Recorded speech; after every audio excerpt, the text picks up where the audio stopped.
Hello students, welcome to global online. This is Ankita Sood. So paper 1 के final revision के लिए full syllabus important questions की series में लेकर आई हूँ। ये सवाल as it is upcoming exam में पूछे जा सकते हैं, इसीलिए हर एक क्वेश्चन के आंसर के साथ मैं आपको इंपॉर्टेंट एक्सप्लेनेशन दूंगी, ताकि स्टूडेंट्स अगर अभी भी आपके कॉन्सेप्ट्स क्लियर नहीं है तो वो आसानी से क्लियर होते रहें। स्टूडेंट्स एग्जामिनेशन में बहुत कम टाइम रह गया है और ऐसे में पेपर वन प्रिपरेशन के लिए 20 डेज क्रैश कोर्स लेकर आई हूँ जिसमें डेली लाइव लेक्चर्स के साथ 20 डेज में आपका पूरा सिलेबस कवर करवाया जाएगा। इस 100% सिलेबस कवरेज के साथ में आपको हम पीवाईक्यूज एंड एक्सपेक्टेड क्वेश्चंस भी प्रैक्टिस करवाएंगे, जिसमें कि आसान ट्रिक्स बताएंगे कि कैसे क्वेश्चंस को सॉल्व किया जाता है। अब लाइव क्लासेस का ये फायदा है कि आपके यहाँ पर सारे डाउट्स क्लियर होंगे। अब देखिए, क्योंकि कम समय में हमको बहुत सारी चीजें पढ़नी है, तो ऑब्वियसली बिना डाउट्स के चलोगे तो ही आपको फायदा है।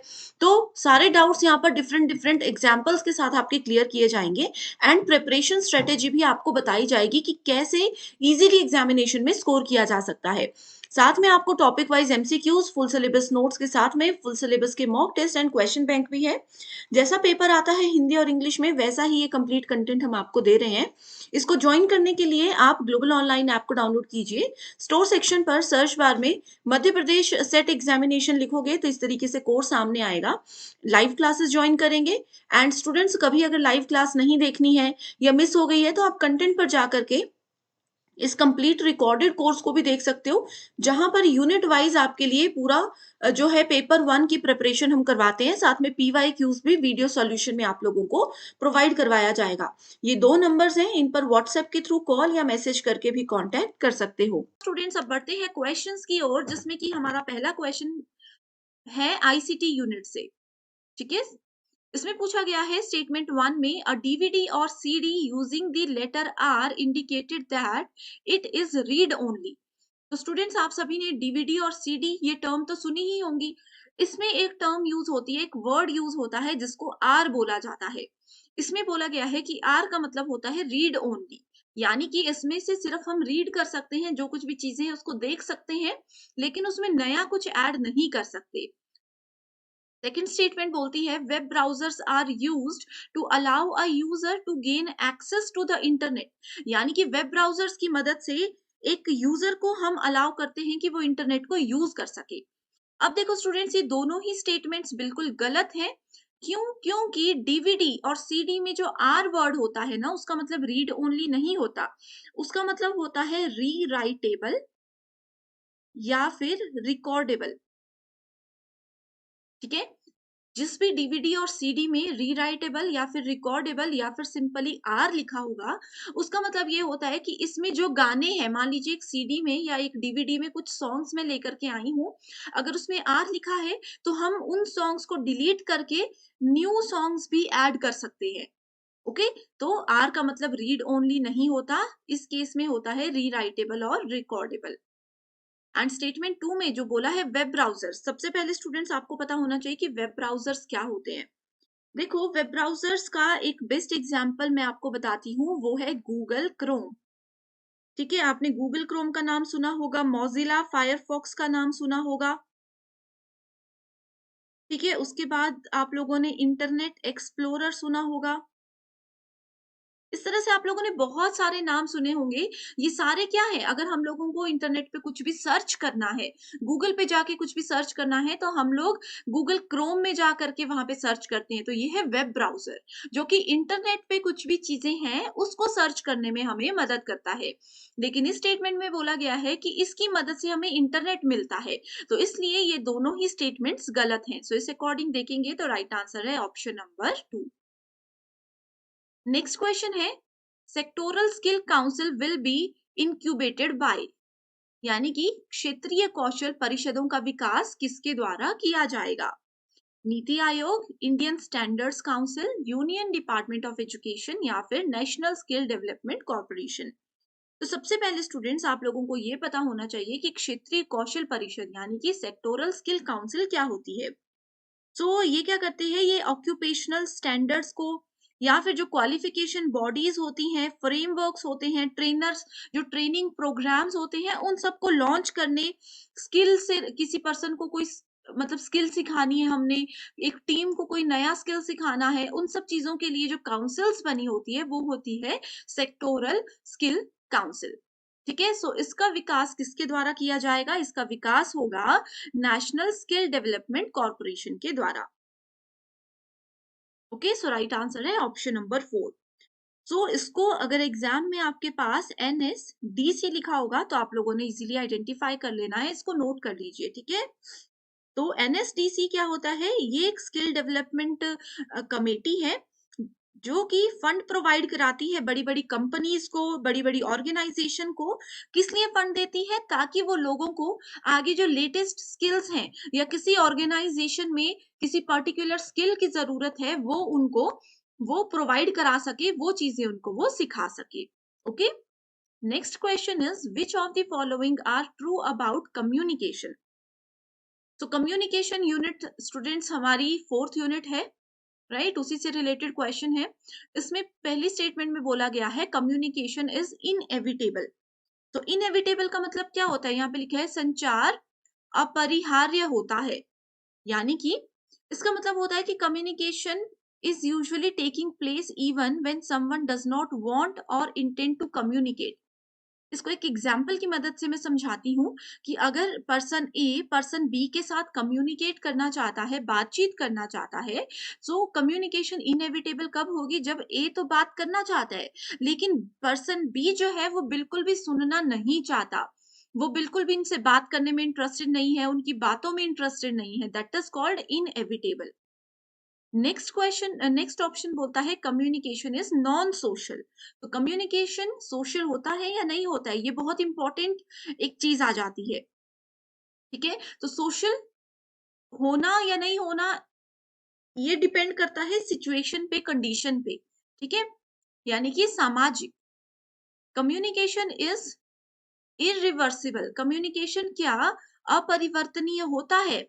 अब देखो, मैंने आप लोगों को, मान लीजिए पर्सन ए और पर्सन बी बहुत अच्छे फ्रेंड्स हैं, ए ने बी को कोई सीक्रेट बता दिया, ठीक है, बी ने वो चीज सुन ली, तो क्या वो उस चीज को रिवर्स कर सकता है? बाद में रिग्रेट तो ए को हो रहा है कि मुझे ये सीक्रेट नहीं बताना चाहिए था, लेकिन उन्होंने बता दिया, तो क्या वो उसको रिवर्स कर सकते हैं? नहीं कर सकते। Next option is communication is cultural. ठीक है, यानी कि सांस्कृतिक होता है कम्युनिकेशन।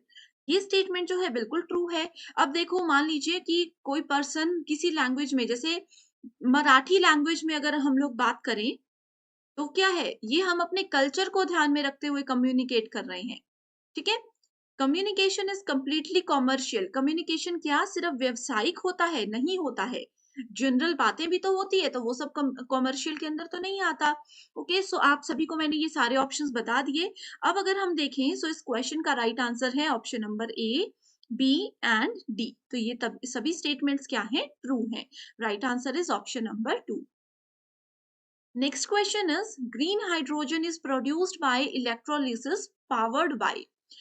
सो यहाँ पे एक इंपॉर्टेंट चीज आती है कि इलेक्ट्रोलिसिस क्या होता है। ठीक है, इलेक्ट्रोलिसिस आप लोगों को पता होना चाहिए। अब देखो स्टूडेंट्स, इलेक्ट्रोलिसिस को अचीव करने के लिए हम लोगों को इलेक्ट्रिसिटी की जरूरत होती है। इसका मतलब है कि हमें किसकी जरूरत है? पावर की जरूरत है सबसे पहले। Okay, so this process to make green hydrogen is powered by renewable source of energy. जैसे कि इसके अंदर एग्जाम्पल क्या क्या आ जाएंगे? इसके अंदर आ जाएगा विंड यानी कि हवा, और सोलर एनर्जी यानी कि जो सूर्य की किरणें होती हैं। तो ये आ जाता है रीन्यूएबल एनर्जी सोर्सेज के अंदर। That makes green hydrogen the cleanest option. ठीक है, विंड और सोलर से जो ग्रीन हाउस गैसेस होती हैं, यूज होती हैं, वो सॉरी ग्रीन हाइड्रोजन होती है, वो सबसे क्लीनेस्ट होती है। राइट, सो इसका राइट आंसर क्या है? Option number 2। स्टूडेंट्स, अभी ये जो 4 क्वेश्चंस हमने देखे हैं, अगर इसमें कोई डाउट है आपको तो आप मुझे कमेंट कर सकते हो। कोई कंफ्यूजन है तो भी कमेंट कर सकते हो, मैं डेफिनेटली आपकी हेल्प करूंगी। आगे बढ़ने से पहले ये भी देखिए स्टूडेंट्स, हमारे 2024 MP सेट एग्जाम के जितने भी स्टूडेंट्स थे उनका फीडबैक आप देख सकते हो कि फर्स्ट अटेम्प्ट में स्टूडेंट्स ने हमारे पेपर 1 की मदद से एग्जाम को क्वालिफाई किया है। आप सभी यहाँ पर देखिए हमारी टेस्ट सीरीज, हमारी डेली लाइव क्लासेस ने उनको कितनी ज़्यादा हेल्प की है। 3 टू 4 मंथ्स अच्छे से पढ़ाई की स्टूडेंट्स ने और पेपर 1 में 78 मार्क्स लिए हैं और इससे उनका एग्जाम क्वालिफाई हुआ है। 2023 का डेटा देखिए, ये हमारे सभी स्टूडेंट्स व्हाट्सएप ग्रुप में एडेड है। जैसे मैंने आपको बताया कि अगर आप हमारा कोर्स ज्वाइन करते हो तो आप सबको एक ग्रुप में ऐड किया जाएगा जहाँ पर आपके डाउट्स भी सॉल्व किए जाते हैं, आपको क्लास के बाद सारी पीडीएफ मिलती हैं, कोई भी आपके अगर कंफ्यूजन वाले पॉइंट्स होते हैं उनको यहाँ पर डिटेल में डिस्कस किया जाता है। तो ये सब हमारे ही ग्रुप के स्टूडेंट्स हैं जिन्होंने देखिए हमारी क्लासेस से अपना एग्जामिनेशन डिफरेंट सब्जेक्ट्स में क्वालिफाई किया है, वो भी सिर्फ और सिर्फ पेपर 1 की हेल्प से। तो आप सभी स्टूडेंट्स इन नंबर्स पर कॉन्टैक्ट करके कोर्सेज की पूरी जानकारी भी ले सकते हो। Next question is HDMI ports allow output, both audio and visual, from a computer to an HDMI enabled devices. HDMI is an acronym for.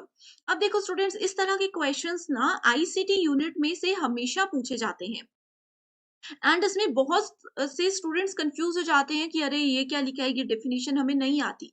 आप लोगों को पूरा क्वेश्चन पढ़ना है एक बार, देन देखो इसमें सिर्फ ये पूछा है कि HDMI का फुल फॉर्म क्या होता है। बाकी का ये जो है डेफिनेशन, उसको आप कुछ टाइम के लिए इग्नोर भी कर सकते हो। ठीक है, ये सिर्फ HDMI की प्रॉपर्टीज आपको बताई गई हैं। तो इसकी फुल फॉर्म होती है हाई डेफिनेशन मल्टीमीडिया इंटरफेस। सो हाई डेफिनेशन मल्टीमीडिया इंटरफेस एक स्पेसिफिकेशन होता है जो कि कंबाइन करता है ऑडियो और वीडियो को एक सिंगल डिजिटल इंटरफेस में। अब देखो, हम जैसे आप मेरी वीडियो देख रहे हो, ये लेक्चर देख रहे हो, इसमें ऑडियो भी आपको दिखता है, आवाज भी सुनाई देती है एंड वीडियो भी दिख रही है, ये जो सामने पीपीटी नजर आ रही है। ठीक है, तो HDMI क्या करता है, ऑडियो और वीडियो को कंबाइन करता है एंड एक डिजिटल इंटरफेस में उसको यूज करता है। ठीक है, जिसको कि वो डीवीडी के फॉर्मेट में भी यूज कर सकते हैं, डीटीवी के फॉर्मेट में भी यूज कर सकते हैं। डीवीडी मैंने आपको बता दिया पहले क्वेश्चन में क्या होता है, एंड डीटीवी होता है डिजिटल टेलीविजन। ठीक है, सो डिजिटल टेलीविजन प्लेयर्स जो होते हैं वहां पे भी इन चीजों को यूज किया जाता है। Next question is given below are two statements, जिसमें कि स्टेटमेंट 1 बोलती है if a deductive argument is valid. ठीक है, अगर डिडक्टिव आर्ग्यूमेंट वैलिड है and its premises are true, we say that argument is sound. Statement 2 बोलती है if an inductive argument is strong and its premises are true, we say it is cogent.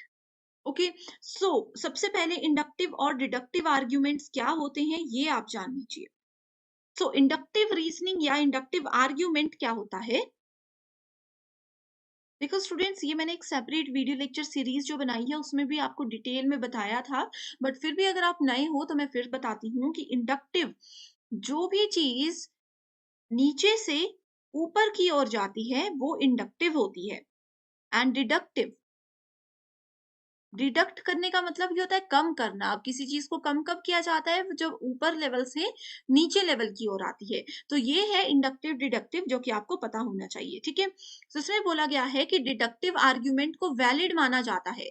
इसको valid माना जाता है जब इसके premises, यानी कि ऊपर वाली स्टेटमेंट्स ट्रू है, तो क्या होगा, ये स्टेटमेंट भी इसमें सेटिस्फाई करेगी।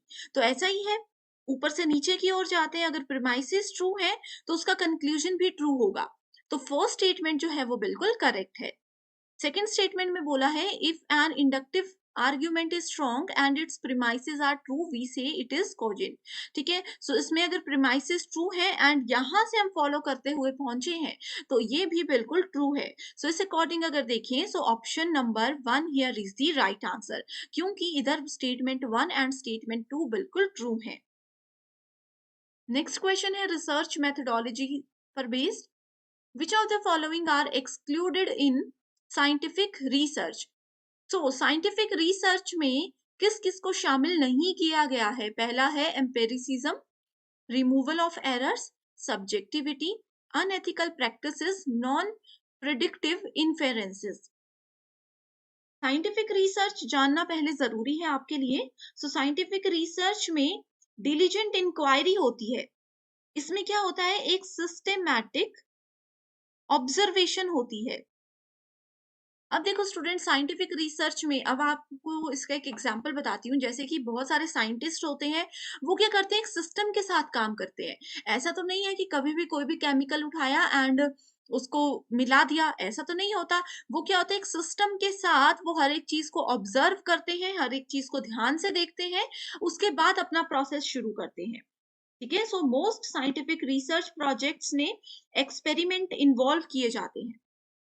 तो किस किस चीज को इसमें इंक्लूड नहीं किया गया, ये आपको बताते हैं। सो इसका राइट आंसर है सी, डी एंड ई ओनली। ठीक है, इस क्वेश्चन में समझाने का कुछ नहीं है। अगर आप लोगों को साइंटिफिक रिसर्च का मतलब पता है, तो आप बहुत इजीली क्या कर सकते हो, यहाँ पे क्वेश्चंस को सॉल्व कर सकते हो। इसमें एक टर्म है, उन स्टूडेंट्स को बता देना चाहती हूँ जो कि पहली बार अभी यूजीसी नेट एग्जाम दे रहे हैं। अनएथिकल रिसर्च एप्टीट्यूड जो हमारी यूनिट 2 है, इसमें रिसर्च एथिक्स नाम का एक टॉपिक आता है, जिसमें कि एथिकल अनएथिकल प्रैक्टिसेस बहुत इंपॉर्टेंट है। एथिक्स का मतलब होता है नैतिकता। हर एक काम को करने के लिए कुछ नैतिकताएं होती हैं, कुछ रूल्स एंड रेगुलेशंस होते हैं जिनको हमें फॉलो करना चाहिए। सो साइंटिफिक रिसर्च में एक तो सब्जेक्टिविटी नहीं होती है, इसकी जगह ऑब्जेक्टिविटी होती है। अनएथिकल प्रैक्टिसेस यानी कि अनैतिक, यानी कि हम लोग गलत काम कर रहे हैं, तो ऐसा नहीं होता। इसमें क्या होती है, एथिकल प्रैक्टिसेस होती हैं। नॉन प्रिडिक्टिव इंटरफेसेस, प्रिडिक्ट करना मतलब भविष्यवाणी करना हम बोल सकते हैं। आगे हम क्या करने वाले हैं, क्या इसका आंसर आएगा, वो प्रिडिक्ट करना हो सकता है। सो ये नॉन प्रिडिक्टिव इन्फेरेंस नहीं होता, ये प्रिडिक्टिव इन्फेरेंस होता है। इसी वजह से सी, डी एंड ई ये तीनों ऑप्शंस करेक्ट है, क्योंकि इसमें पूछा गया था किसको शामिल नहीं किया गया है।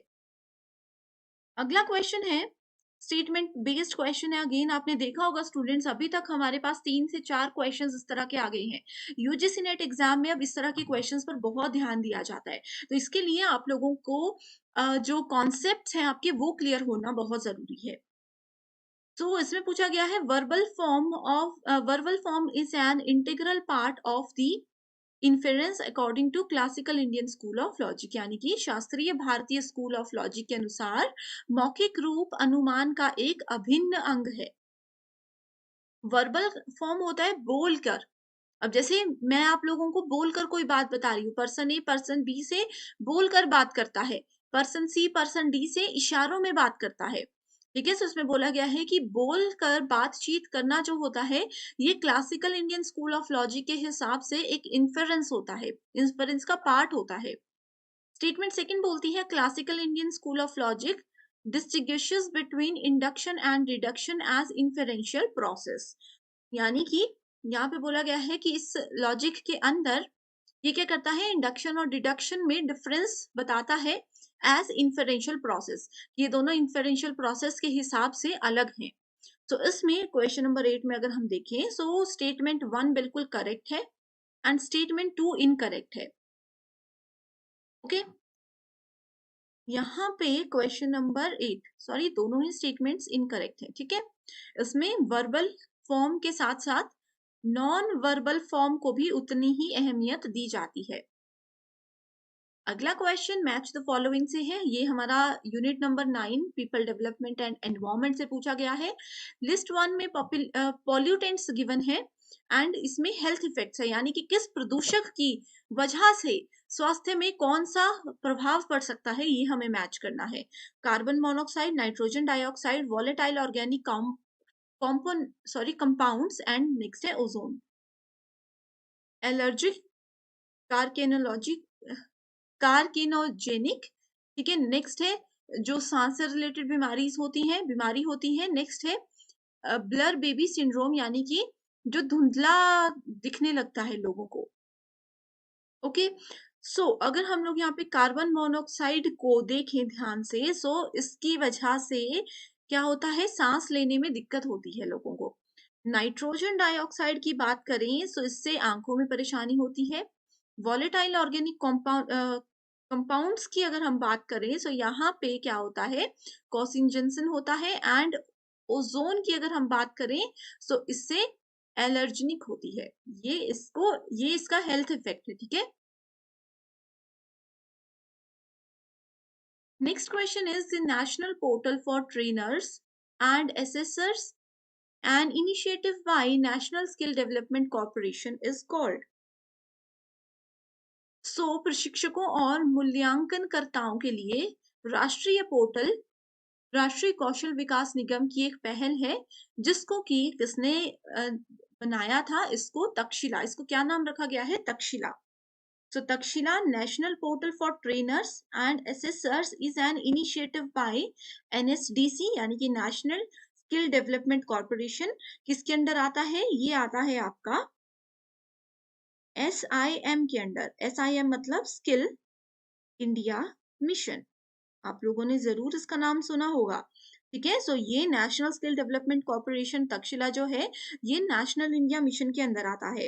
And the portal is a dedicated platform toward management of trainers and assessors life cycle. So जितने भी ट्रेनर्स होते हैं, प्रशिक्षक होते हैं या फिर मूल्यांकन करता होते हैं, उन लोगों का जो लाइफ साइकिल है, काम करने का तरीका है, जो भी चीजें हैं, उस चीजों को ये मैनेज करने के लिए बनाया गया। तो इसी के साथ स्टूडेंट्स बढ़ते हैं क्वेश्चन नंबर 11 की ओर, जिसमें कि आप देख सकते हो, child who feels it difficult to do a task alone is able to do it better with the help of more skilled peers and adults. एक स्टूडेंट ए है, उसको अगर कोई काम दिया जाए तो वो अच्छे से नहीं कर पाते, लेकिन वहीं अगर उनके साथ एक स्किल्ड स्टूडेंट है बी, जो कि उस काम में एक्सपर्ट है, उनको ऐड करके एक टीम बना दी जाए तो ए भी बहुत अच्छा काम करने लगता है किसी की मदद से, राइट। सो इस केस में उनको क्या बोला जाता है? इस केस में उस स्टूडेंट को बोला जाएगा zone of proximal development. Okay, so zone of proximal development यानी कि निकटवर्ती विकास का क्षेत्र। ये क्या होता है? It is the space between what a learner can do without assistance and what a learner can do with adult guidance or in collaboration with more capable peers। यानी कि एक पर्सन अकेले में कितना काम कर सकता है? मान लीजिए एक पर्सन अकेले में सिर्फ 10% एवरेज के साथ काम कर सकता है, एंड वहीं अगर पर्सन बी को उनके साथ जोड़ दिया जाए या किसी स्किल्ड पर्सन को जोड़ दिया जाए तो उनका वर्किंग एवरेज जो है वो लगभग 80% पहुंच जाता है। सो ये जो गैप है इन दोनों की, पर्सन ए की परफॉर्मेंस में जो गैप है, इसको बोला जाता है zone of proximal development. Next question is statement based questions again. A rapid application of ethical principles is not possible in ethnographic research। So ethical principles जो होते हैं, यानी कि नैतिक सिद्धांत जो होते हैं, उनका रैपिड एप्लीकेशन यानी कि उनका उपयोग करना पॉसिबल नहीं होता है एथनोग्राफिक रिसर्च में। सो एथनोग्राफिक रिसर्च क्या होता है? ये हमारे पास एक क्वालिटेटिव रिसर्च का ही टाइप होता है, जिसमें कि हम डेटा को कलेक्ट करते हैं किसकी मदद से? सोशल और बिहेवियरल साइंस की मदद से। ओके, सेकेंड स्टेटमेंट बोलती है the principle of informal consent is theoretical as pre information is likely to affect research findings. तो इन्फॉर्म्ड कॉन्सेंट जो होते हैं, ठीक है, प्रिंसिपल जो होते हैं इन्फॉर्म्ड कॉन्सेंट के, वो थ्योरेटिकल होते हैं। As pre information is likely to affect the research findings, ठीक है। सो क्वेश्चन नंबर 12 में अगर हम लोग देखें, सो दोनों ही स्टेटमेंट्स जो हैं बिल्कुल करेक्ट हैं। So right answer here is option number 1। Next question is an email message has been sent from A to B. देखो अब क्या हुआ, ईमेल मैसेज ए ने किसको भेजा? बी को भेजा, ठीक है। देन सी को भी भेजा, डी को भी भेजा, ई को भी भेजा एंड एफ को भी भेजा with the fields as shown below. A ने इन 5 लोगों को सेम मेल किया, लेकिन डायरेक्टली उन्होंने बी को किया, सी और डी को उन्होंने सीसी में ऐड कर दिया, ई और एफ को उन्होंने बीसीसी में ऐड कर दिया। सीसी का मतलब होता है कार्बन कॉपी। अब स्टूडेंट्स आप लोगों ने कार्बन कॉपी सुनी होगी, सिंपल कार्बन आप लोगों ने बचपन में जरूर देखा होगा। उसमें क्या होता है, एक ब्लैंक पेपर के ऊपर अगर हम उस कार्बन शीट को रखते हैं, उसके ऊपर और एक और शीट को रखते हैं एंड उसमें लिखते हैं कुछ भी,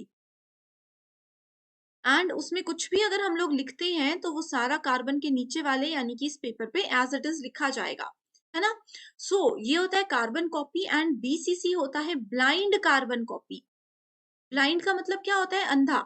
यानी कि हमने बीसीसी में जिस भी कैंडिडेट को ऐड किया होता है ईमेल करते समय, उसका नाम किसी को भी नहीं दिखता। वो ब्लाइंड होते हैं, उनको किसी का नहीं दिखता और किसी को भी उनका नाम नहीं दिखता सिवाय उस पर्सन के जिसने मेल भेजा हो। तो इसमें पूछा है कौन सी स्टेटमेंट ट्रू है। ठीक है, F does not know that C was sent the message. इसमें बोला गया है कि एफ को नहीं पता कि सी को भी मैसेज भेजा गया है।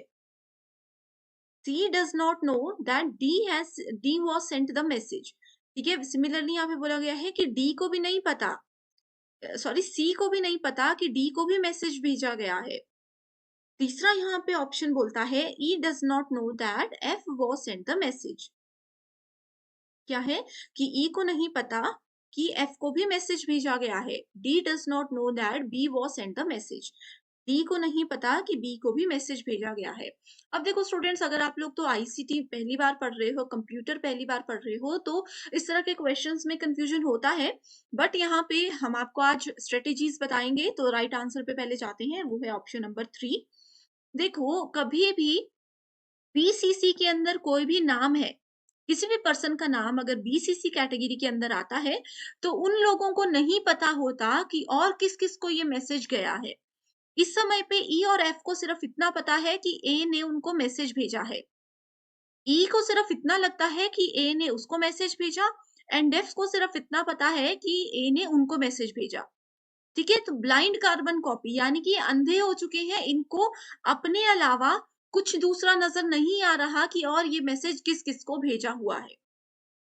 ओके, एंड वहीं अगर हम लोग कार्बन कॉपी की बात करें, तो डी को ये पता है कि सी को भी मैसेज आया है, एंड सी को भी पता है कि डी को मैसेज मिला है। क्योंकि ये सिर्फ कार्बन कॉपी है, ये ब्लाइंड नहीं है, इनको दिख रहा है। ओके, सो आई होप इस तरह से आप लोगों का ये कॉन्सेप्ट बिल्कुल क्लियर हो गया है। एंड स्टूडेंट्स, अगर आपको अभी भी इस टॉपिक पे डाउट है, ठीक है, ईमेल से रिलेटेड जो है इस पे डाउट है, तो मुझे कमेंट कीजिए। मेरे पास एक सेपरेट प्लेलिस्ट का लिंक है, वो मैं आप लोगों को दे दूंगी, जिसमें जरूर आपके सारे कॉन्सेप्ट्स क्लियर हो जाएंगे। इसी के साथ students, when a communicated message is based on reference to another, it is called. तो कम्युनिकेटेड मैसेज को अगर किसी के रेफरेंस से भेजा जाता है तो उसको बोला जाता है मेटा मैसेज। सो मेटा मैसेज, मेटा का मतलब क्या होता है? जैसे कभी भी अगर इस टॉपिक की नहीं, मैं जनरल बात कर रही हूँ, मेटा का मतलब होता है डेटा अबाउट डेटा। ठीक है, अब जैसे मान लीजिए मेरे पास एक बुक है, इसका बेस्ट एग्जांपल मैं आपको बताती हूँ। मेरे पास एक बुक है, बुक में ये है चैप्टर नंबर 1, ये है चैप्टर नंबर 2, ये है चैप्टर नंबर 3, इस तरह से मल्टीपल चैप्टर्स हैं। एंड सबसे पहले बुक में क्या होता है? सबसे पहले बुक में होता है हमारे पास इंडेक्स। तो एक्चुअल डेटा क्या है? एक्चुअल डेटा ये चैप्टर्स है, और इंडेक्स क्या है? इंडेक्स हमारे पास इसका एक रेफरेंस है, यानी कि ये क्या है? ये डेटा है about this data. Index is what? Index is data or information about this data or this chapter. All these chapters. Okay? So कहीं पे भी communicate किया जाता है किसी के reference की मदद से, so उसको meta message बोलते हैं। Next question is given below are two statements. An increase in CO2 is expected to enhance global plant growth. Okay? And next बोलते हैं deforestation can increase the biosphere's capacity. तो यहाँ पे directly answer पे जाते हैं, ये है option number 3, that is statement 1 is correct and statement 2 is incorrect. यहाँ पे एक्चुअल में होगा स्टेटमेंट 1 इज इनकरेक्ट, नो, ये होगा यहाँ पे statement 1 is correct and statement 2 is incorrect. Okay, यानी कि स्टेटमेंट को इनकरेक्ट क्यों बोला गया है कि डिफोरेस्टेशन यानी कि जो जंगल काटे जाते हैं उसकी वजह से बायोस्फीयर की कैपेसिटी को बढ़ाया जाता है, यानी कि जीव मंडल की क्षमता को बढ़ाया जाता है। तो ये स्टेटमेंट बिल्कुल गलत है। नेक्स्ट क्वेश्चन है, what are the limitations of employing online focus groups? तो ऑनलाइन फोकस ग्रुप्स की limitations, easy access to conference sites can be used, email interviews with people in different time zones will be extremely participatory। ठीक है, उसके बाद आ जाता है drop outs में अफेक्ट द डेटा क्वालिटी, ये ऑप्शन बिल्कुल करेक्ट है।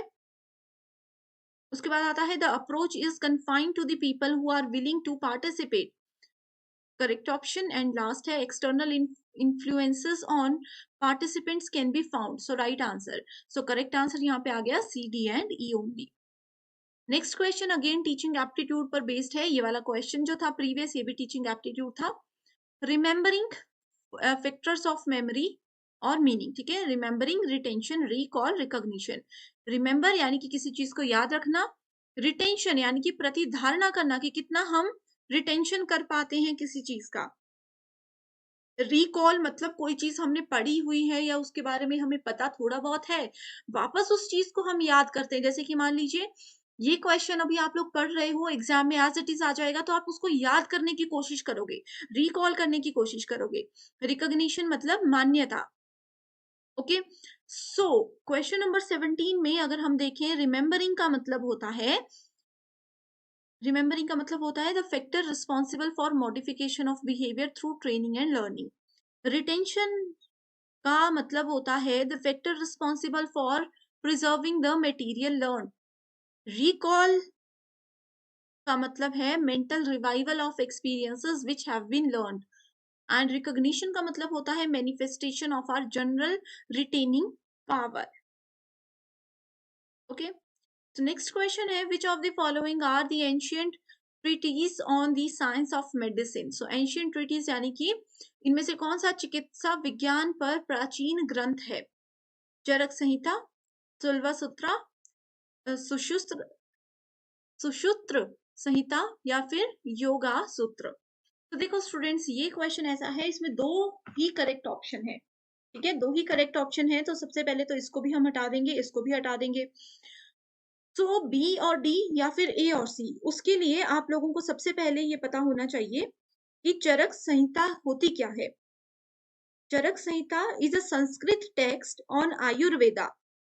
ठीक है, आयुर्वेदा में इसका ये एक संस्कृत टेक्स्ट है. And along with Sushruta Samhita, it is one of the two foundational texts of this field that have survived from ancient India, and it is one of the three works that constituted the Tyagis. Okay, so यहाँ पे अगर हम देखें, जैसे आपने ये statement अगर ध्यान से सुनी होगी, तो इसमें ये दोनों स्टेटमेंट्स आती है, ये दोनों एक दूसरे से जुड़ी हुई है. ये दोनों क्या है? फाउंडेशनल टेक्स्ट होते हैं. सो राइट आंसर है A and C. Next question we have is, in online mode of teaching teacher aided reading material. जैसे कि वर्ड डॉक्यूमेंट, ये जो आप मेरे सामने, आप सभी के सामने ये जो दिख रहा है आपको लिखा हुआ, ये क्या है? पीपीटी है, ई कंटेंट है. ठीक है, ऑन ई प्लेटफॉर्म. जैसे कि अभी मैं पढ़ा रही हूँ ऑनलाइन टीचिंग में, मैंने क्या किया? वर्ड डॉक्यूमेंट, पीपीटी और ये सब चीजें ऐड कर दी. Which option the students would choose? तो इसके लिए स्टूडेंट्स क्या चूज करेंगे? वो करेंगे लर्निंग मैनेजमेंट सिस्टम. एंड आज का हमारा लास्ट क्वेश्चन है, 3 numbers are in the ratio. ये हमारा मैथमेटिक्स का क्वेश्चन है. 3 numbers are in the ratio of 3:5:7 and the sum of these 3 numbers is, ठीक है, इज 975. सो ये 3 नंबर्स क्या है, ये आप लोगों को पता करना है. इस क्वेश्चन का स्टूडेंट्स मैं आप लोगों को सिर्फ हिंट देती हूँ, आंसर इसका मुझे आप कमेंट करके बताओगे. ठीक है, तो करना क्या होता है, रेशियो वाले क्वेश्चंस में कभी भी आपको दिया हो तो इन 3 नंबर्स को आप इस तरह से लिख सकते हो, 3x, 5x एंड 7x. ठीक है, इसको मैं आप लोगों को इस तरह से बताती हूँ, 3x, 5x एंड 7x. इसमें क्या बोला है? तीनों नंबर्स का रेशियो इस तरह से गिवन है. इन तीनों को अगर हम ऐड करेंगे तो आंसर आ जाएगा 975. ओके, तो जब हम इन सभी नंबर्स को कैलकुलेट करते हैं तो आपने देखना है, इन सबको प्लस कीजिए, फिर x की वैल्यू निकलेगी, देन x की वैल्यू को यहाँ से डिवाइड कीजिए. बहुत इजी क्वेश्चन है, बहुत इजी क्वेश्चन है. मैं इसका आंसर नहीं बता रही हूँ, ये होमवर्क क्वेश्चन है. इस तरह के क्वेश्चन आपको बहुत इजीली गूगल पे मिल जाएंगे, बस वैल्यूज थोड़ी डिफरेंट होगी. उन वैल्यूज को यहाँ से चेंज करके आप उसका आंसर मुझे कॉमेंट करके बता दीजिए. ओके, तो इसी के साथ स्टूडेंट्स बढ़ते हैं क्वेश्चंस की ओर, जिसमें कि हमारा पहला क्वेश्चन है, given below are 2 statements. Statement 1 बोलती है, in MOOCs word massive means that there can be huge number of learners who can enroll for the course. यानी कि अब देखो स्टूडेंट्स, यहाँ पे मूक की बात की गई है, आप लोगों ने जरूर इसका नाम सुना होगा. मूक का मतलब क्या होता है? Massive open online courses. तो इसमें ये बोला गया है कि जो M फॉर मैसिव होता है, इसका मतलब होता है बहुत ज्यादा लर्नर्स इसमें जुड़ सकते हैं, इस कोर्स में एनरोल हो सकते हैं, यानी कि इस पाठ्यक्रम में वो अपना नामांकन कर सकते हैं। स्टेटमेंट 2 बोलती है MOOC involves the use of ICT to make education accessible to students located in remote areas और who are unable to reach conventional classrooms. यानी कि MOOC क्या यूज करता है, MOOC ICT को यूज करता है। ICT क्या होता है, information and communication technology. Simple language में बोले तो MOOC एक कंप्यूटर बेस्ड सिस्टम है जिससे कि स्टूडेंट्स कहीं पे बैठकर भी किसी भी कोर्स को इजीली पढ़ सकते हैं अपने घर पे रहते हुए। ओके, सो ये दोनों स्टेटमेंट्स क्या है, ट्रू है, both are true, both are false. Statement 1 is true, 2 is false, या फिर स्टेटमेंट 1 इज, इसको हम इस तरह से लिखते हैं, statement 2 is true and statement 1 is false. Okay, तो इस क्वेश्चन का राइट आंसर स्टूडेंट्स अगर आपको पता है तो आप हमें कमेंट कर सकते हो, उसके बाद इसका आंसर यहाँ पे देखिएगा। तो इसका राइट आंसर है ऑप्शन नंबर 1 की दोनों स्टेटमेंट्स जो हैं ये MOOC के रिगार्ड में बिल्कुल ट्रू है। इसमें MOOC की एज इट इज डेफिनेशन दी गई है, ठीक है। सो MOOC क्या है, ये है मैसिव ओपन ऑनलाइन कोर्सेज। ये एक free web based distance learning programme है जिसमें कि स्टूडेंट कहीं पे रहकर भी पढ़ सकते हैं, कोई भी कोर्स में एडमिशन करवा सकते हैं। Next question is which of the following are common in both Millennium Development Goals and Sustainable Development Goals? Okay, so ये वाला जो क्वेश्चन था ये ICT यूनिट में था एंड ये वाला क्वेश्चन आपका unit number 9 people and environment के अंदर आता है। सो पीपल एंड एनवायरमेंट का मोस्ट इंपॉर्टेंट टॉपिक है MDG, millennium development goals and sustainable development goals. ठीक है, हमें बताना है कि दोनों में कॉमन चीजें यानी कि सामान्यताएं क्या क्या हैं। Options are zero hunger, life below water यानी कि शून्य भूख, पानी के नीचे का जीवन, नो पॉवर्टी यानी कि निर्धनता नहीं रहेगी, गरीबी नहीं रहेगी देश में, लाइफ ऑन अर्थ यानी कि धरती पे जीवन कैसा है, जेंडर इक्वालिटी यानी कि जेंडर इक्वालिटी का मतलब क्या होता है, लैंगिक समानता यानी कि मेल और फीमेल, महिला और पुरुष जो हैं वो एक समान है, ये इसमें बोला गया है। तो सबसे पहले स्टूडेंट्स मैं राइट आंसर पे जाने से पहले आपको बता देना चाहती हूँ कि टोटल नंबर ऑफ गोल्स कितने कितने होते हैं ये आपको पता होना चाहिए। सो अगर हम लोग MDG यानी कि मिलेनियम डेवलपमेंट गोल्स की बात करें तो इसमें होते हैं टोटल 8 गोल्स, ठीक है। एंड सस्टेनेबल डेवलपमेंट गोल्स की बात करें तो इसमें होते हैं हमारे पास टोटल 17 गोल्स। इन सभी गोल्स के नाम आपको याद होने चाहिए, इनका सीक्वेंस आपको याद होना चाहिए कि पहला गोल कौन सा है, दूसरा गोल कौन सा है, तीसरा गोल कौन सा है। ये बहुत easy and most important topic है। आप यूजीसी नेट की किसी भी शिफ्ट की बात करो, यहाँ से क्वेश्चन आपको जरूर एग्जाम में आता है। इसके लिए एक सेपरेट वीडियो मैंने बनाई हुई है जिसका लिंक मैं डिस्क्रिप्शन बॉक्स में दे देती हूँ, आप उसको जरूर देख लीजिएगा एंड देखने के बाद कमेंट कर दीजिएगा ताकि मुझे पता चल जाए कि आप लोगों का ये कॉन्सेप्ट बिल्कुल क्लियर हो गया है। ओके, सो अब देखो इसमें मैंने आपको बताया कि टोटल 8 गोल्स होते हैं एंड SDG में टोटल 17 गोल्स होते हैं। तो इनमें कॉमन गोल्स कौन कौन से हैं? कॉमन गोल्स एक तो है जीरो हंगर।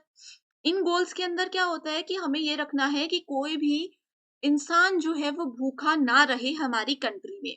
तो दोनों ही गोल्स का एक उद्देश्य ये है, पहला गोल ये है, ठीक है। दूसरा आता है life below water. So life below water, water जो है ये दोनों में कॉमन नहीं है। नो पॉवर्टी यानी कि कोई भी गरीब ना रहे, निर्धन ना रहे हमारे देश में। उसके बाद लाइफ ऑन अर्थ यानी कि धरती पे जीवन कैसा चल रहा है, कैसा रहने वाला है, ये भी नहीं है कॉमन गोल। उसके बाद आता है जेंडर इक्वालिटी। जेंडर इक्वालिटी यानी कि मेल और फीमेल, महिला और पुरुष दोनों को ही समान अधिकार दिए जाने चाहिए हर एक क्षेत्र में, ये भी दोनों में ही कॉमन गोल है। सो राइट आंसर क्या है, A, C and E only, that is option number 4, ठीक है। सो जैसे कि स्टूडेंट्स मैंने बताया लिंक डिस्क्रिप्शन बॉक्स में है वीडियो का, जरूर उसको देख लीजिएगा, ठीक है। नेक्स्ट क्वेश्चन है human beings are animals because as homo spin we all evolved thousands of years ago. Which informal fallacy is committed in the above argument? देखो ये एक आर्ग्यूमेंट दिया गया है एंड हमें बताना है कि इसमें कौन सी फेलिसी को यूज किया गया है, ठीक है। तो सबसे पहले फेलिसी क्या होती है ये आप लोगों को पता होनी चाहिए, यानी कि अनौपचारिक भ्रांति क्या होती है। फेलिसी को अगर हम सिंपल लैंग्वेज में बोले, it is a false belief और रॉन्ग आइडिया, यानी कि झूठा विश्वास या फिर भ्रांत धारणा ये हो सकती है, कोई भी भ्रम ये हो सकता है। ठीक है। सो भ्रम किसी भी तरह के हो सकते हैं। सो एग्जाम्पल को फिर से पढ़ते हैं। इसमें लिखा है मनुष्य जानवर है क्योंकि होमो सेपियंस के रूप में हम अभी हजारों साल पहले विकसित हुए थे। ठीक है, इसमें बोला गया है कि मनुष्य भी पहले जानवर ही थे, अब जाकर हम बहुत हजार साल के बाद विकसित हो पाए हैं, तब हम ह्यूमन कहलाए हैं। ये कौन सी फैलेसी है, ये कौन सी अवधारणा है? इसका राइट आंसर बताती हूँ डायरेक्टली, वो है fallacy of composition and division. Okay, so fallacy of composition and division, इसका क्या मतलब होता है? इसमें क्या होता है, हम मिस्टेकनली यानी कि गलती से, जानबूझकर नहीं, गलती से किसी भी बात का कंक्लूजन निकाल लेते हैं। अब मान लीजिए इसमें देखो, इस स्टेटमेंट में क्या हुआ, इस स्टेटमेंट में ये बोला गया कि ह्यूमन बीइंग्स आर एनिमल्स, इंसान पहले जानवर थे। ये आप लोगों ने जरूर सुना होगा, वानर रूप में हम हुआ करते थे, है ना? तो यहाँ पे वही चीज बोली गई है कि अगर पूरी स्टेटमेंट में 0.1% भी सच है, थोड़ा सा भी सच है, तो उस पूरी स्टेटमेंट को हम सच मान लेंगे। ये होता है fallacy of composition and division. इसकी मैं एक डेफिनेशन बताती हूँ पहले इंग्लिश में, फिर आपको सिंपल लैंग्वेज में एक्सप्लेन करूंगी। तो ये है, the fallacy of composition mistakenly conclude that what is true for all the parts of something is also true of its whole। यानी कि 10 बातें हैं, ठीक है, मान लीजिए कि एक इंसान ने, ह्यूमन एनिमल था, उस पे 10 बातें बोली, 10 में से सिर्फ 1 या 2 बातें सही है, बाकी 8 से 9 बातें गलत है। तो इन 1 से 2 सही बातों को ध्यान में रखते हुए हम बोलेंगे कि सारी बातें ही सच हैं। That is called fallacy of composition and division, यानी कि रचना और विभाजन का भ्रम।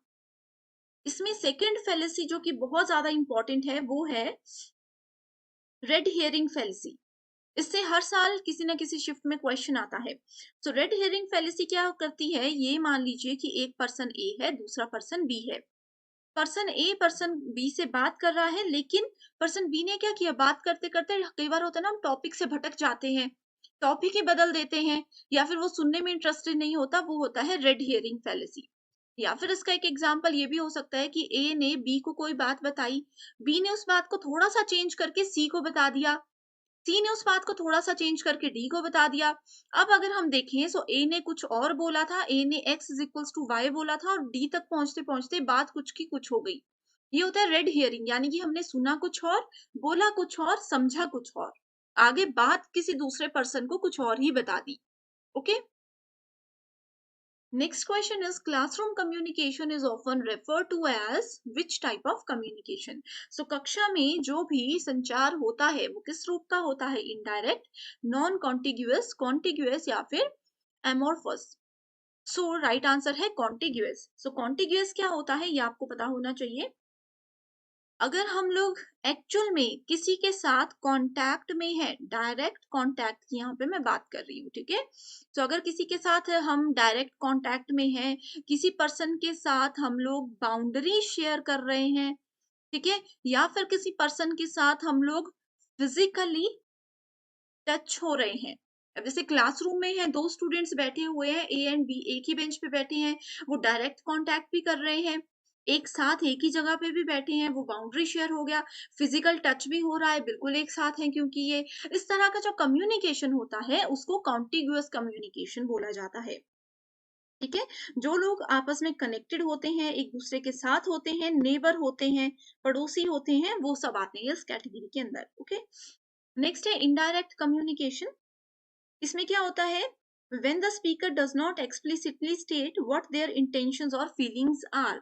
अब पर्सन ए ने पर्सन बी को कोई बात बता दी, बट उसको एग्जैक्टली नहीं बताया कि वो इस समय पे क्या फील कर रहे हैं, उन्होंने उनको एक हिंट दे दिया, उनको एक आइडिया दे दिया। अब बी समझ भी सकता है, नहीं भी समझ सकता, कोई भी कंडीशन हो सकती है, तो ये होती है इनडायरेक्ट कम्युनिकेशन। नेक्स्ट क्वेश्चन है अगेन आईसीटी यूनिट पर बेस्ड, जिसमें पूछा गया है which of the following are micro blogging platforms. So micro blogging क्या होता है, ये मैं आपको पहले बताती हूँ। सो माइक्रो ब्लॉगिंग, माइक्रो का मतलब होता है शॉर्ट, ब्लॉगिंग सिंपल ब्लॉग, ठीक है। तो माइक्रो ब्लॉगिंग एक शॉर्ट ब्लॉग पोस्ट होती है जो कि डिजाइन की गई है किसके लिए, for quick and direct audience interaction.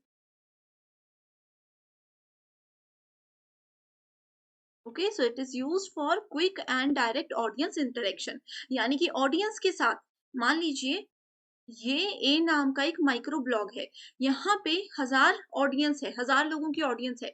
Directly कैसे लोग इसके साथ क्विकली इसके साथ इंटरेक्ट कर सकते हैं, बातचीत कर सकते हैं, किसी भी तरह के डेटा को शेयर कर सकते हैं। डेटा कोई भी हो सकता है, ऑडियो भी हो सकता है, वीडियो भी हो सकता है, या फिर कोई फाइल भी हो सकती है। ठीक है, सो कौन सी वो चीजें हैं?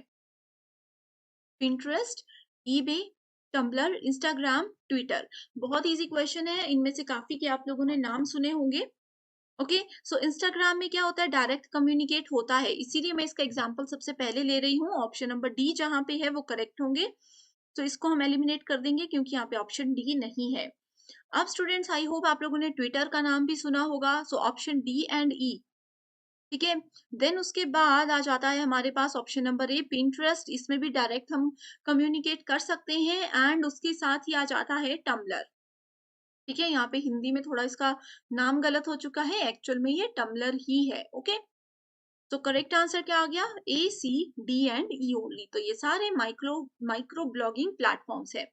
अब अगर हम लोग ईबे की बात करें, ईबे क्या है? ये कोई माइक्रो ब्लॉगिंग प्लेटफॉर्म नहीं है, तो ये क्या है? एक ऑक्शन है, auction and trading company. Auction आप लोगों को पता होगा, जो बोली लगाई जाती है किसी चीज की।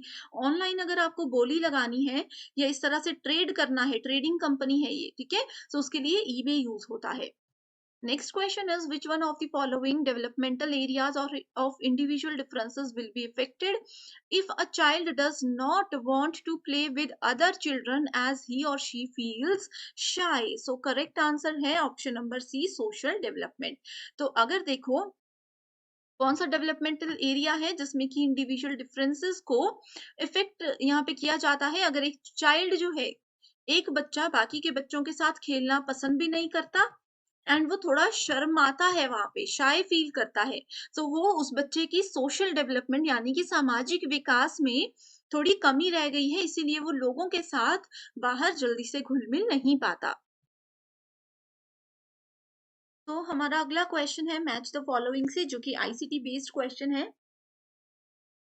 इस क्वेश्चन पे स्टूडेंट्स मैं डायरेक्टली आंसर पे चाहती हूँ, क्योंकि अगर आप लोगों ने आईसीटी में ये कन्वर्जन नहीं पढ़े हैं तो आप लोगों के लिए ये क्वेश्चन काफी डिफिकल्ट हो जाएगा। फिर भी मैं आपको थोड़ा सा एक्सप्लेन कर देती हूँ कि हेक्साडेसिमल वैल्यूज जो होती हैं वो कंप्यूटर बेस्ड लैंग्वेजेस होती हैं। इसमें पूछा गया है what hexadecimal value is obtained when the two hexadecimal digits C and D are added together. अब देखो, मैं थोड़ा सा आपको समझाने की कोशिश करती हूँ, वो ये है कि सी का हेक्साडेसिमल वैल्यू, सी की हेक्साडेसिमल वैल्यू होती है 12, डी की वैल्यू होती है 13।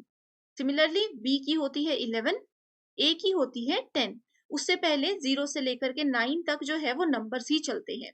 हेक्साडेसिमल में 9 के बाद हमारे पास कोई वैल्यू नहीं होती, इसलिए 10 को हम ए बोलते हैं, 11 को हम बी बोलते हैं, 12 को सी बोलते हैं और 13 को डी बोलते हैं। तो इसमें पूछा गया है अगर हेक्साडेसिमल वैल्यू ए, सी और डी को हम ऐड कर देते हैं तो क्या नंबर बनेगा? तो सी और डी को जब हम इन दोनों वैल्यूज को ऐड करेंगे तो पहले तो बन जाएगा 25, लेकिन ऑप्शन में कहीं पे भी नहीं है, तो ये 25 है नॉर्मल नंबर। अब 25 क्या होता है? 16 प्लस 9 होता है। फिर से हमें इसको कन्वर्ट करना होता है, तो 16 की वैल्यू होती है 10 एंड 9 की वैल्यू होती है 9। ठीक है, ठीक है, सो उसके बाद हम 10 और 9 को जब ऐड करते हैं तो आंसर आता है 19। सो इस अकॉर्डिंग अगर हम लोग देखें तो इसका आंसर डायरेक्टली आता है 19। तो ये थोड़ा सा कॉम्प्लिकेटेड क्वेश्चन है। अगर आप लोगों को आईसीटी बिल्कुल भी नहीं आता, इस तरह का टॉपिक अगर पहले पढ़ा है तो बहुत अच्छी बात है।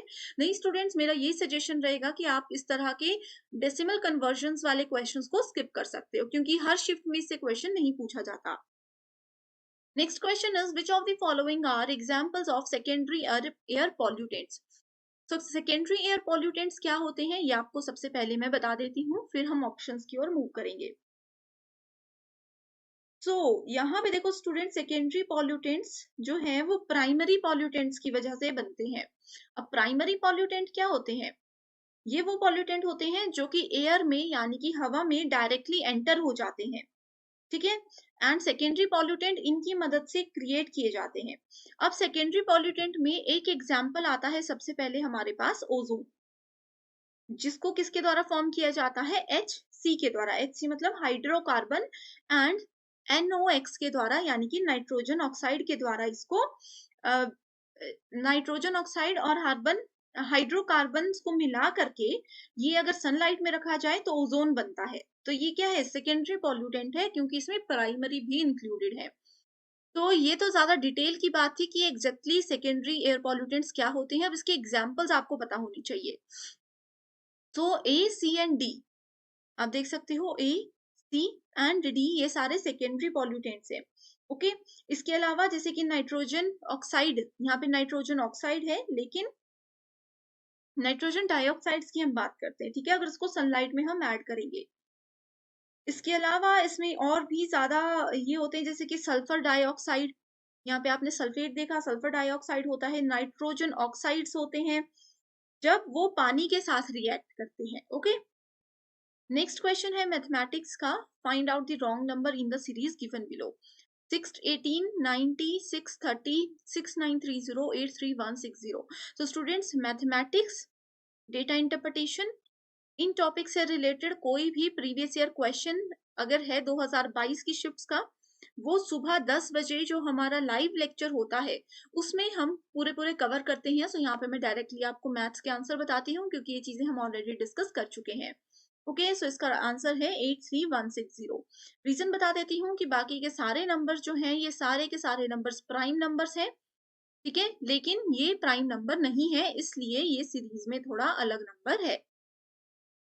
अगला क्वेश्चन है स्टेटमेंट बेस्ड, जिसमें कि स्टेटमेंट 1 बोलती है communicative language is used by people to get sympathy, ignore fellow travellers, placate और embrace enemies and comfort friends, यानी कि लोगों द्वारा सहानुभूति प्राप्त करने, साथी यात्रियों की उपेक्षा करने, शत्रुओं को शांत करने या शर्मिंदा करने और दोस्तों को आराम देने के लिए संवादात्मक भाषा का उपयोग किया जाता है। स्टेटमेंट 2 बोलती है as a tool of communication language suffers from emotional loadings, polar words and fictitious concepts. ठीक है, सो यहाँ पे डायरेक्ट देखते हैं हम, स्टेटमेंट 1 एंड स्टेटमेंट 2 दोनों ही ट्रू स्टेटमेंट्स है। डायरेक्टली ये कम्यूटेटिव लैंग्वेज की डेफिनेशंस दी गई है, तो इसमें समझाने का भी कुछ नहीं है। नेक्स्ट क्वेश्चन है which of the following steps of inference as per classical Indian school of logic involve application of the universal concomitance to the particular present case।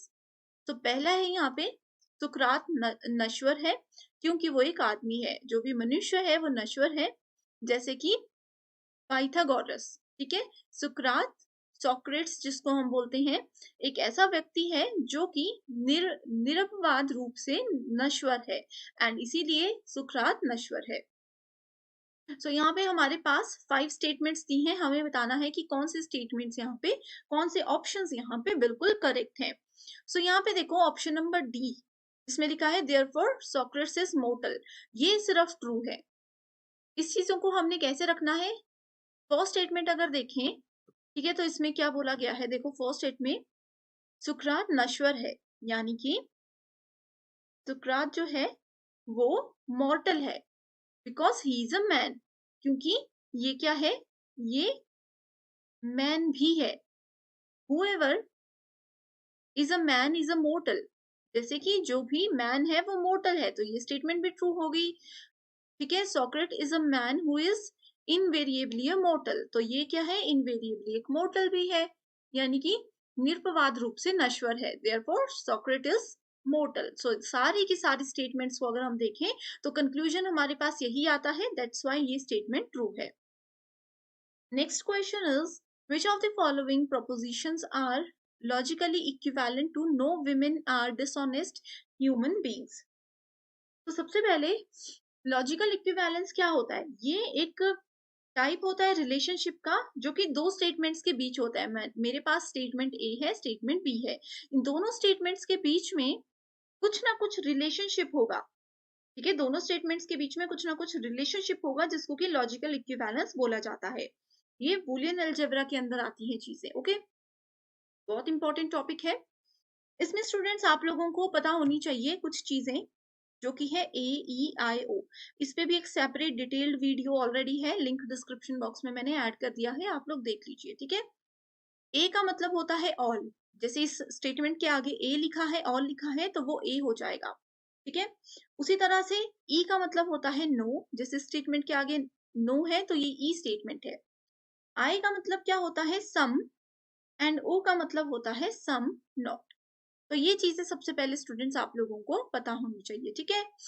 यहाँ पे no women are dishonest human being, तो no यानी कि ये किसकी statement है, ई की statement है। अब हमें बताना है कि लॉजिकली इक्विवेलेंट इसमें कौन सी स्टेटमेंट है।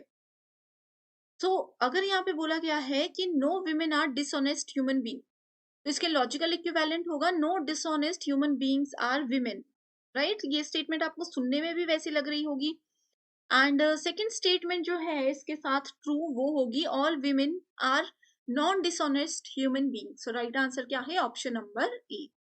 इसका कैसे मैंने सॉल्व किया ये आप लोगों को डिस्क्रिप्शन बॉक्स में जो वीडियो है उसमें लिंक मिल जाए, उसमें पूरा कॉन्सेप्ट क्लियर हो जाएगा।